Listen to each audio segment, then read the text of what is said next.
তুমি আলগা বাতাসও খাও তাই না? আলগা বাতাস খাওয়ার সময় আছে তোমার জন্য? থামো, মিথ্যে কথা বলতে তোমার বিবেকে বাঁধে না? বুই রয়েছে না বিমরতি হয়েছে?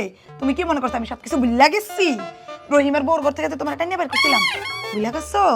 তারপর সলিমুল্লার বোর ঘর থেকে তোমার টাইনা হাসরে বের করছে তিনজন ব্যক্তি, সেটা ভুলিয়া গেছো? তখন তো তোমার লুঙ্গিটাও ছিল না, কি করছো একটা গামছা পেড়েছিল। এগুলো কি আমি মুখ খুলবো না মাইক দিয়ে মাইকিং করে করে বেড়াবো? আর বাকি নামগুলো বলবো?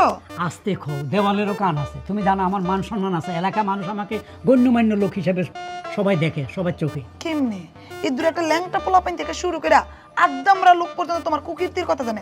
এখনো মান সম্মান খুঁজো তুমি? শোনো, এখনো সময় আছে, একটু শুধরাও। একটু শুধরানো দেখলে যদি পরবর্তীতে যে পোলাপান গুলা বড় হইতাছে ওরা তোমার একটু সম্মান করতে পারে। এই তো এগুলো তোমার হিংসা। ওই যে আমারে দাওয়াত দেয়, সাথে তোমারও দাওয়াত দেয় না, তুমি যাইতে পারো না, ভালো খাইতে পারো না, এই হিংসায় তুমি মরতেছো, আমি যেন কোথাও না যাই। বুঝছি তো।